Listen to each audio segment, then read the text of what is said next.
సరే అయితే గతంలో వచ్చిన 23 సీట్లు కూడా ఈసారి టీడీపీకి రావు. ఏదైతే మేనిఫెస్టోను ఇచ్చి అంటే తర్వాత ప్రజలకు అందుబాటులో లేకుండా మాయం చేసిన చరిత్ర వాళ్ళది అని చెప్పి విమర్శించారు. అలాగే 99% మేనిఫెస్టోలో ఇచ్చిన అవన్నీ హామీలన్నీ అమలు చేశామని వైసీపీ చేసిన దాని గురించి కూడా మాట్లాడారు. నాకు తెలిసినంత వరకు కూడాను ఏవైతే హామీలు ఇచ్చారో చాలా వరకు నెరవేర్చినట్టేనమ్మా. ఒక్క విషయం చెప్పుకుందామా మనం. సార్ చంద్రబాబు నాయుడు గారు ఉన్నప్పుడు ఇంచుమించుగా 2,60,000 కోట్ల రూపాయల అప్పు. ఇప్పుడు జగన్మోహన్ రెడ్డి వచ్చిన తర్వాత 4,42,000 కోట్ల రూపాయల అప్పు. అందులో 2,60,000 కోట్ల రూపాయలు అనేటువంటిది కరోనా పీరియడ్లో కానీ మామూలుగా కానీ ఇంచుమించుగా ప్రజల జేబుల్లోకి డైరెక్ట్ బెనిఫిట్ ట్రాన్స్ఫర్ స్కీమ్ కింద పోయాయి. అంటే ఆ 4,42,000 కోట్లలో నుంచి ఇది కనుక తీసేస్తే యాక్చువల్గా జరిగినటువంటి అప్పు ఎంత అనేసి అంటే 1,70,000 కోట్ల కంటే ఎక్కువ లేదు. చంద్రబాబు నాయుడు గారు ఇలాంటి బెనిఫిట్స్ ఏమన్నా ప్రజలకు ఇచ్చాడా? ఇవ్వలేదు. నీకు తెలుసు, నాకు తెలుసు, తీసుకున్న వాళ్ళకి తెలుసు. మరి 2,60,000 కోట్ల రూపాయల అప్పు ఎందుకైంది? ప్రజలు ఆలోచించుకోవాలి. ఆంధ్రప్రదేశ్ విభజన జరిగినప్పుడు ఆంధ్రప్రదేశ్కి వచ్చిన షేర్ ఐ థింక్ 93,000 కోట్లు 96,000 కోట్లు వచ్చింది అప్పు, 58-42 రేషియోలో. ఆ 96,000 కోట్లది కాస్త 2,60,000 కోట్లు అయిపోయింది. మరి అంటే మరి ఆ 1,70,000 కోట్లు చంద్రబాబు నాయుడు గారు ఏం చేసినట్టు? పోలవరంతో ఆయనకు సంబంధం లేదు. పోనీ బ్రహ్మాండమైన రోడ్లు ఏమైనా వచ్చినాయా? లేదు. కొత్త యూనివర్సిటీస్ వచ్చినాయా? లేదు. యూనివర్సిటీస్లో కొత్త డిపార్ట్మెంట్స్ వచ్చినాయా? లేవు. ఉన్నటువంటి గవర్నమెంట్ స్కూల్స్ని కూడాను 30 మంది 40 మంది పిల్లలు ఉంటున్నారని చెప్పి కన్సాలిడేట్ చేసేసి స్కూల్స్ని కూడా తగ్గించారు. కొత్త స్కూల్స్ అంటే ఏమీ పెట్టలేదు. మరి ఏమైపోయినాయి ఆ డబ్బులన్నీ? చెప్పండి, ఏమైపోయినాయి ఆ డబ్బులన్నీ? ప్రజలు ఆలోచించుకోవాలి. వాళ్ళ దగ్గర ఒక సమాధానం ఉంటుంది కదా సార్. ఏముంటుంది వాళ్ళ దగ్గర? సమాధానం ఏమి లేదు. జరిగింది ఏంటంటే 100 కోట్ల రూపాయల్లోకి అయ్యేటువంటి పనిని 150 కోట్ల రూపాయలకి వీళ్ళే పెంచేసి 75 కోట్లు మాత్రమే ఖర్చు పెట్టి పనిచేసి 75 కోట్లు తినేశారు. దాంతో ఏమైపోయింది? అప్పులు పాలైపోయారు. అది చెప్పాలి. ఇది ప్రజలకు తెలియదంటే ప్రజలకు బాగానే తెలుసు. యాక్చువల్గా స్టాండర్డ్స్ ప్రకారం కనుక ఒక రోడ్డు కనుక వేస్తేనమ్మా అది 5 సంవత్సరాల దాకా చెక్కు చెదరదమ్మా. 3 అడుగులు తవ్వాల్సిన దగ్గర 2 అడుగులు తవ్వి నువ్వు రోడ్డు వేసామనుకో పోద్ది. వర్షాకాలంలో రోడ్లు వేస్తే ఎక్కడ ఉంటాయమ్మా? ఉండవు. గుంటూరు జిల్లాలో పల్నాడు ప్రాంతంలో నువ్వు 3 అడుగులు తవ్వి 2 లేయర్లు వేసి రోలింగ్ చేసి రోడ్డు కనుక వేస్తే ఉంటుంది. నీకు అదే ఈస్ట్ గోదావరి లాంటి డిస్ట్రిక్ట్స్లో 6 అడుగులు తవ్వితే కానీ నీకు ఆ స్టాండర్డ్ రాదు. అక్కడ కూడా వాళ్ళు 3 అడుగులే తవ్వేశారనుకోండి, రోడ్డు నిలవదు, గోతులు పడుతుంది. అది జరిగిందనమాట. 10 కోట్ల రూపాయలు వేయాల్సిన రోడ్డుకు 15 కోట్ల రూపాయలకి టెండర్ పిలిచి 5 కోట్లే ఖర్చు పెట్టారు. మరి రోడ్లు పాడుగాక ఏమవుతాయి? సెక్రటేరియట్ బిల్డింగే తీసుకోమ్మా, 11,500 రూపాయలంట ఎస్ఎఫ్టీకి. ల్యాండ్ ఖర్చు లేదమ్మో, ల్యాండ్ ఫ్రీ మళ్ళీ అది. నువ్వు ఎక్కడైనా విన్నావా ఆ ప్రైస్?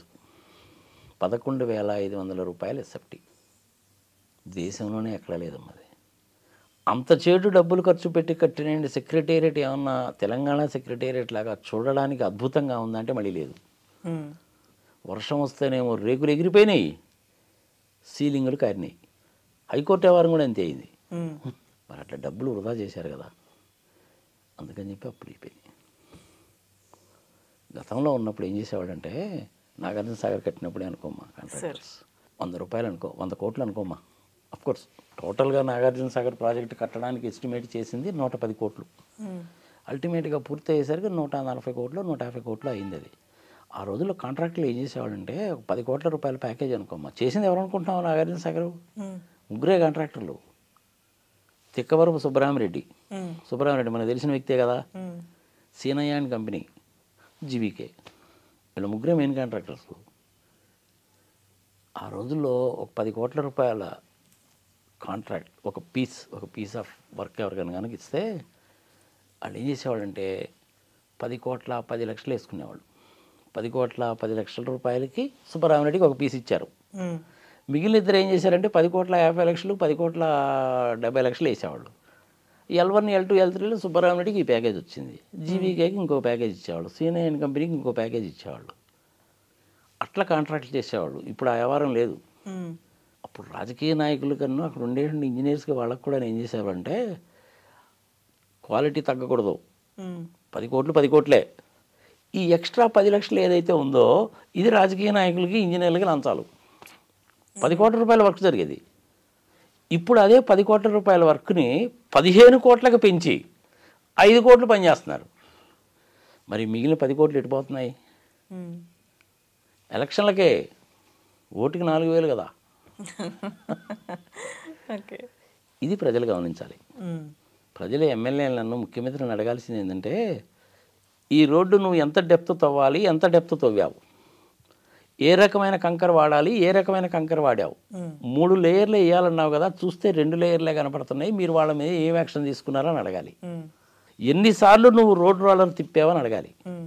ప్రజలకు అంత టైం ఉంటుందా? ప్రజలు అడుగుతున్నారా? అడగడం లేదు కదా. ప్రజల వ్యవహారం కూడా ఎట్టయిపోయిందంటే, నా ఇంట్లో 4 ఉన్నారు కదా, 4 నాలుగు 16,000 ఇస్తున్నాడు కదా, ఏసీ పెట్టించుకుందాంలే మన ఇంటికి అనేటువంటి ఆలోచనలో పడ్డారు. ఇది ఎవరు అలవాటు చేశారంటే, నిష్పక్షపాతంగా చెప్పాలంటే చంద్రబాబు నాయుడు మా ఆంధ్రప్రదేశ్లో అలవాటు చేసింది జనాలకి. అంతకుముందు లేదు. నేను 40 సంవత్సరాల నుంచి రాజకీయం చూస్తున్నా. ఈసారి నేను కూడా ఎనీహో పోటీ చేస్తున్నా.